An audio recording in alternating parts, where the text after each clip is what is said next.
야고보서입니다. 하나님 말씀은 야고보서 1장 16절부터 18절 말씀입니다. 야고보서 1장 16절부터 18절 말씀입니다. 신약성경 371페이지입니다. 16절 말씀 제가 먼저 공독합니다. 내 사랑하는 형제들아 속지 말라.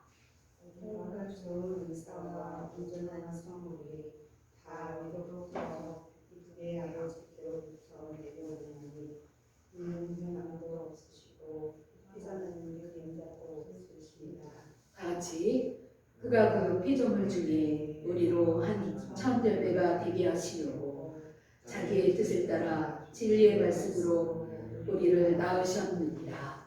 아멘. 오늘은 아버지께로부터 오는 좋은 선물이라는 제목으로 말씀을 드리려고 합니다. 오늘 말씀은 정말 너무나도 좋은 말씀입니다. 10절에 보면 온갖 좋은 은사와 온전한 선물이 다 위로부터 빛들의 아버지께로부터 내려오나니 라고 말씀을 하고 있습니다. 얼마나 좋습니까? 온갖 좋은 것들이 다 빛들의 아버지로부터 우리에게 내려온대요. 우리가 신앙생활하는 첫 번째 목적이 이거죠. 온갖 좋은 것들을 이 세상에서 누리며 살고 싶어서, 하나님을 아버지라 부르고 싶어서, 전능하신 아버지가 우리에게 좋은 것을 주시는 걸 알고 그걸 받기 위해서 너무나도 좋은 말씀입니다. 정말 이 말씀만 읽으면 너무나도 행복하고 기분이 정말 좋습니다. 성경은 하나님을 가리켜 빛들의 아버지라고 말씀합니다. 우리 하나님 아버지는 빛나는 분이십니다. 세상 어떠한 빛보다 더 가장 빛나서 우리가 바라볼 수 없는 그런 분이십니다. 하나님과 빛을 연관해서 생각하는 것은 아주 자연스러운 일입니다. 성경 전체는 늘 하나님을 빛과 연관해서 생각하게 말씀하고 있습니다. 사실 더 근원적으로 가면 하나님은 빛보다 먼저 계신 분이십니다. 하나님은 첫째 날 세상을 창조하신 첫째 날 빛을 만드셨어요. 우리 하나님은 빛보다 더 밝은 분이신 거예요. 디모데전서 16장 16절에 말씀합니다. 하나님은 가까이 가지 못할 빛에 거하신다고 말씀합니다. 우리 하나님은 이 세상에 존재하는 그 빛보다 더 빛나는 분이시기 때문에 우리는 하나님께 가까이 갈 수 없습니다. 사실 우리는 하나님을 빛으로도 다 표현할 수 없습니다. 그래서 오늘 본문에서는 빛들의 아버지라고 모든 빛을 통틀어서 빛들이라는 표현으로 하나님을 표현했습니다. 우리는 빛들의 아버지가 되시고 이 아버지가 가지고 있는 풍성한 의미를 생각해야 합니다. 빛들의 아버지로부터 온갖 좋은 은사와 선물이 나옵니다. 온전한 선물이 우리에게 내려오는 것입니다. 이렇게 좋은 말씀을 우리는 어떠한 맥락에서 이야기하고 있는지를 우리는 살펴봐야 합니다. 그냥 이 글자 그대로 정말 우리 빛들의 아버지로부터 좋은 게 내려와 세상 모든 좋은 건 다 아버지가 주시는 거야. 이렇게 단순한 의미로 생각하기보다는 이 말씀을 맥락 가운데서 어떻게 우리에게 주셨는지 그걸 우리는 살펴봐야 합니다. 지금까지 야고보서의 말씀을 보면 야고보서는 커다란 시험과 핍박과 환난과 이런 상황을 이야기했습니다. 지금 야고보가 편지를 쓴 대상은 큰 핍박 가운데 있는 교회 성도들에게 쓴 편지예요. 사실 교회들은 생각하지 않았던 무수한 시험들과 어려움 가운데 있었습니다. 수많은 사람들이 이미 죽음을 경험했고 예수님을 믿는 사람들에게는 정말 그들 앞에 죽음이 놓여 있었어요. 예수님을 믿느냐 안 믿느냐 이런 기로에 서 있던 거예요. 예수님을 믿는다고 하면 죽을 수밖에 없는 그런 아주 어마어마한 고통 가운데 있었습니다. 그런 가운데 야고보서가 편지를 쓴 거예요. 야고보는 이런 힘든 상황 가운데서 하나님을 빛 가운데 계시는 빛들의 아버지라고 표현하며 성도들에게 권면하고 있는 거예요. 너희 힘들지? 좀만 참아. 빛들의 아버지로부터 온갖 좋은 선물이 내려올 거야. 견뎌. 신앙을 배반하면 안 돼. 이런 표현인 거예요. 우리가 어떤 상황 가운데서 이런 이야기를 하느냐에 따라 사실 의미가 달라집니다. 편안함과 행복을 느끼고 있는 그런 사람과 어둠 속에서 환난과 핍박을 핍박 가운데 있는 사람이 느끼는 깊이가 다릅니다. 성경은 우리를 높은 차원으로 이끌어가기 위한 교과서예요. 우리가 좋은 날들뿐만 아니라 힘들고 어려운 순간에도 이 말씀을 이야기할 수 있는 여러분들이 되기를 바랍니다. 그런 의미에서 성경은 우리에게 말씀하고 있는 거예요. 힘들고 좋을 때뿐만이 아니라 너희들이 좋을 때뿐만이 아니라 힘든 순간에도 이 말씀을 통해 위로를 얻고 힘을 얻으라고 성경은 우리에게 말씀하고 있는 것입니다. 최악의 상황에도 이 말씀을 잊지 않고 야고보가 가졌던 같은 신앙을 갖기를 바라시는 것입니다. 성도 여러분, 좋은 날에도 힘든 순간에도 하나님의 말씀을 잊지 않고 기억하며 잘 견디시는 여러분이 되기를 기도드립니다. 기독교는 인간 스스로 하나님을 찾는 것이 아니라 참으로 이 세상에 진짜로 살아계신 하나님, 진짜로 존재하신 하나님이 가르쳐 주신 대로 하나님을 믿는 것입니다. 하나님은 어떤 분이십니까? 불변하시는 하나님입니다. 그러나 세상은 항상 변합니다. 세상은 변해가고 있지만 우리 하나님은 절대로 변하지 않는 분입니다. 이 세상은 어떤 때는 우리를 행복하기도 하고 어떤 때는 우리를 불행하다고 느끼고 슬프게 만들 때도 있습니다. 그것이 이 세상을 살아가는 사람들의 모습이에요. 기독교 신앙과 상관없는 사람들의 모습입니다. 우리도 마찬가지입니다. 우리도 예수님 믿는 사람들인데 때때로 기독교 신앙과는 상관없이 살 때가 있습니다. 사실 이것은 기독교인답지 않은 모습이에요. 세상 사람들은 어떤 때는 행복하고 어떤 때는 행복하지 않고 불행할 때도 있습니다. 그러나 성경은 우리에게 이런 모든 것 배후에 있는 근원적인 존재이신 하나님을 생각하라고 말씀합니다. 오늘 본문 17절 말씀에 하나님은 변함도 없으시고 해전하는 그림자도 없는 변하지 않는 불변하는 하나님이라고 말씀하십니다. 그래서 우리는 불변하신 하나님을 굳건하게 믿을 수 있는 것입니다. 세상은 변하지만 우리 하나님은 변하지 않기 때문에 우리는 하나님을 굳건하게 믿을 수 있는 것입니다. 이 세상은 사람도 변하기 때문에 믿을 존재가 못 됩니다. 그러나 우리 하나님은 변하지 않는 불변하시는 분이기 때문에 우리는 믿을 수 있는 것입니다. 이 사실을 깨달은 우리의 믿음의 선배들은 하나님의 여러 성품 가운데서 이 불변성을 매우 중요시하고 그 사실을 생각하면서 기뻐했습니다. 이런 하나님의 불변성을 다른 말로 표현하면 하나님의 신실하심입니다. 우리 신실하신 하나님 찬양도 부르며 신실하신 하나님 내가 주님을 의지합니다. 이런 표현을 많이 쓰죠. 이것이 불변하신과 같은 의미인 거예요. 하나님은 변하시지 않는 분이니까 믿을만한 분이라고 생각을 한 것입니다. 불변성과 신실성은 아주 이웃과 같은 그런 개념입니다. 안 변하니까 믿을만하다는 것입니다. 여기서 하나님을 믿는 우리도 신실해야 한다는 것을 깨닫게 됩니다. 하나님은 신실하시니까 그 자녀가 된 우리도 신실해야 하는 것입니다. 신실한 믿음을 가져야 하는 것입니다. 물론 우리는 하나님처럼 완벽하지 않으므로 계속해서 변합니다. 그러므로 우리는 피조물 수준 정도만 유지하면 되는 것입니다. 그러나 하나님은 계속 신실하시니까 우리도 신실한 성품을 가지고 변하지 않으려고 노력해야 하는 것입니다. 하나님이 우리를 보실 때 참으로 믿음직하다 이렇게 말씀할 수 있어야 하는 것입니다. 우리는 어떠한 상황에 있었든지 먹구름이 오는 상황이나 환난과 핍박이 오는 상황이나 시험이 닥쳐오는 상황에서도 우리는 변하지 않아야 되는 것입니다. 성도 여러분, 어떠한 상황 속에서도 변하지 않는 신실한 여러분이 되시기를 기도드립니다. 우리는 살면서 물리적이든 자연적인 것이든 인간관계에서 좋은 것이든 어떤 것이든 정말 좋은 것이 나타날 때마다 이것은 하나님으로부터 내려온다는 것을 생각할 수 있어야 합니다. 정말 이렇게 생각한다면 우리는 발전하는 좋은 기회를 가지는 것입니다.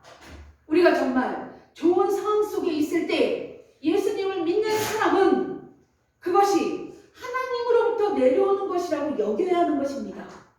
그런데 보통 대개는 내가 그동안 얼마나 고생해서 열심히 노력했는데 결과야. 내가 엄청 노력해서 승진한 거야. 이건 내가 잘해서 된 결과야. 이렇게 생각하는 사람이 믿는 사람들 중에서도 많습니다. 사실은 그렇습니다. 그러나 참으로 진실된 믿음을 가진 사람이라면 그렇게 하면 안 되는 것입니다. 우리의 생애 가운데 좋은 일이 있으면 그것은 무엇이든 정말로 주님으로부터 빛의 아버지께로부터 우리에게 내려온 것이라고 생각하며 감사를 드려야 하는 것입니다. 참으로 그렇게 되면 우리는 참된 감사를 하게 되고 자기 자신에게 사로잡히지 않을 수 있는 것입니다. 자기가 무엇을 잘했다고 전혀 생각하지 않게 되는 것입니다. 그러면 자랑도 하지 않는 겸손한 사람이 되는 것입니다. 그런데 우리가 이 정도 수준에 머무른다면 아직 피상적인 수준에 머무르는 것밖에 되지 않습니다. 좋은 일이 있을 때마다 하나님이 주셨으니까 이렇게 생각하는 것은 정말 믿음의 모습입니다. 하지만 우리는 이 단계에서 더 앞으로 나아가야 하는 것입니다. 좋은 일이 있을 때 감사는 누구나 다 할 수 있어요. 더 깊은 수준은 시험이 왔을 때, 유혹이 왔을 때 이 유혹이 주님에게서 오는 것이 아니라는 것을 알고 사랑과 계속해서 이길 수 있는 사람이 되어야 되는 거예요. 그 어려움을 통해서 더 나은 대로 내가 나아갈 수 있어, 승리할 수 있어. 이 정도까지 나가야 하는 것이 하나님이 원하시는 참다운 성도인 것입니다. 하나님이 세상 전체를 주관하고 계심을 진짜로 믿는다면 혹시 어려움이 오더라도 그 배후에 계시는 불변하시는 하나님의 손길을 생각할 수 있는 우리가 되어야 되는 것입니다. 그래서 어려움조차도 우리는 선한 것으로 받아들일 수 있는 것입니다. 이 어려움도 각각 각종 좋은 은사라고 받아들일 수 있는 것입니다. 왜냐하면 이 어려움을 통해서 내가 승리하면 그만큼 연단되어서 인내를 배우고 그만큼 단련되어서 어떠한 더 큰 어려움이 와도 승리할 수 있는 사람이 되기 때문에 그렇습니다. 믿음의 시련이 인내를 만들어내고 인내는 우리를 변하지 않는 정금같이 우리를 만들기 때문에 그렇습니다. 우리가 이 수준까지 갈 수 있을 때 진정한 그리스도인이라고 말할 수 있는 것입니다. 그러므로 그리스도인들은 어떤 일에 따라 좋아했다가 슬퍼했다가 할 수 없는 것입니다. 감정은 있지만 우리는 눈앞에 보이는 그거에 따라 흔들리면 안 되는 것이에요. 좋은 일이 있건 슬픈 일이 있건 다 하나님의 주관하심을 일하는 걸 믿고 우리는 감정에 흔들림이 없어야 하는 것입니다. 그래서 예수 믿는 사람들은 항상성을 지닌다고 합니다. 항상 똑같다 이 얘기예요. 어떤 일이 일어나든지 늘 똑같은 반응을 보이는 것입니다. 이 또한 하나님의 계획하심이야. 이렇게 표현할 수 있어야 하는 것입니다. 그렇다고 해서 감정이 없는 사람이란 말이 아니에요.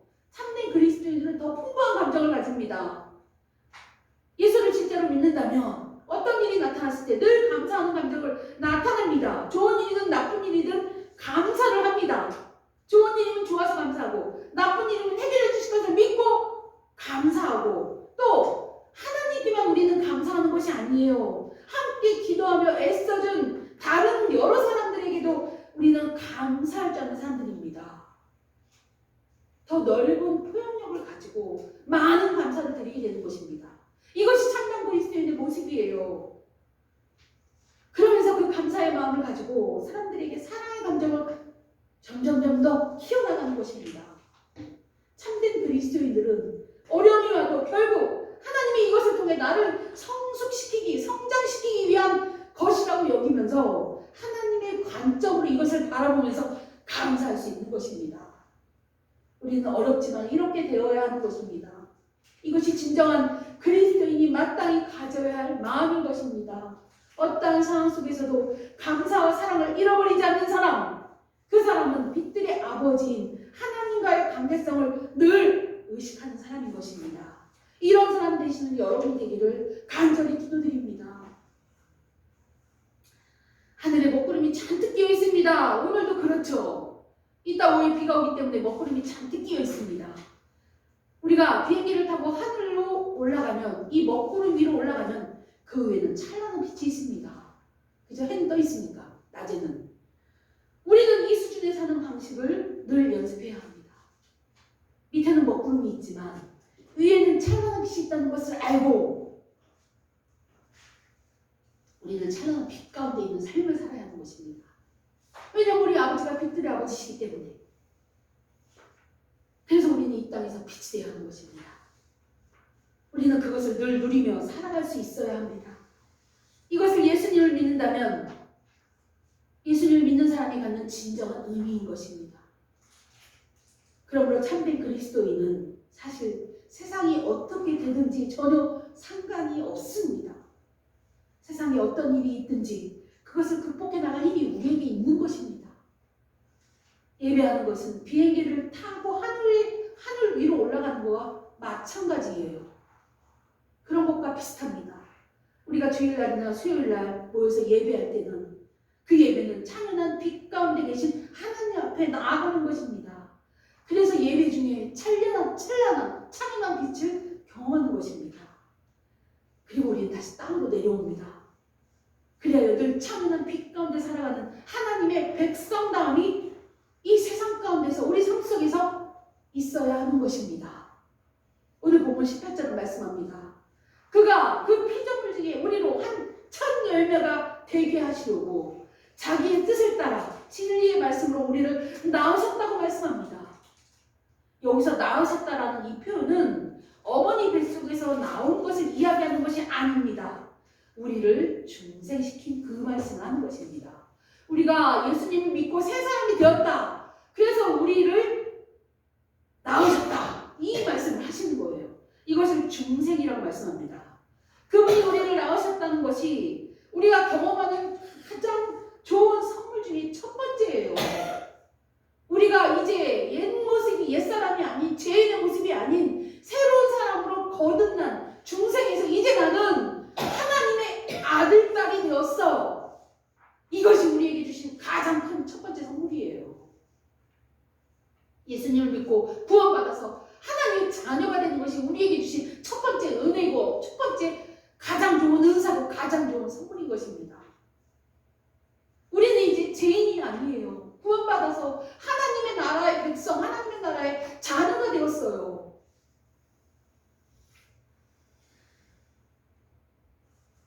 그리고 하나님은 우리에게 말씀합니다. 너를 첫 열매로 내가 너를 낳았어. 이렇게 말씀하세요.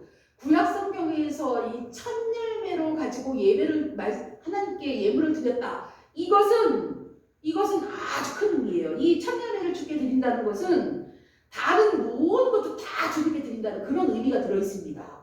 그래서 첫 열매는 아주 중요합니다. 우리가 얻은 것 가운데 일부를 주님께 드렸어요. 그런데 주님은 일부만 드린 것이 아니라 너의 모든 것, 너의 존재, 정체, 삶의 전체, 우리 생애 전체를 주께 드린다는 그 의미로 주님은 받으시는 것이 첫 열매를 드린다. 이런 의미예요. 이것이 첫 열매를 드린다는 그 큰 의미입니다. 주님은 우리를 첫 열매라고 말씀합니다. 이 첫 열매라는 말씀은 뭐냐면 다른 열매도 또 있다는 말씀이에요. 그래서 첫 열매인 우리에게는 사명이 있다 그거예요. 나를 첫 열매로, 우리를 첫 열매로 세워주신 것은 다른 열매를 맺기 위해서 첫 열매로 세워주셨다는 말씀인 거예요. 주님이 하시는 일에 우리를 동역자로 삼으시기를 원하시는 것입니다. 그러시면서 주님이 부활하셔서 하나님 나라로 승천하실 때 마지막으로 주신 지상명령이 그거잖아요. 땅 끝까지 이르러 내 복음을 전하라고. 내 증인이 되어라. 이 말씀을 우리에게 주신 것입니다. 너가 첫 열매가 되어서 다른 많은 열매를 맺을 수 있는 그런 사람이 되어야 된다. 그 말씀을 주신 거예요. 땅 끝까지 이르러 증인이 되어라. 그래서 많은 열매를 맺는 첫 열매가 되어라. 이 말씀과 같은 의미의 말씀인 거예요. 다른 이들이 정말로 주의 백성으로 살아갈 수 있도록 주님의 자녀가 될 수 있도록 우리를 동역자로 삼으신 것입니다. 그런 의미에서 우리는 첫 열매인 것입니다. 첫 열매는 나머지 것이 반드시 온다는 것을 우리에게 이야기해 주는 것입니다. 우리가 주님, 다른 사람은 예배를 안 드리는데 우리는 예배를 왔으니 참 잘했지요. 이렇게 말하는 것은, 이렇게 생각하는 것은 어리석은 것이에요.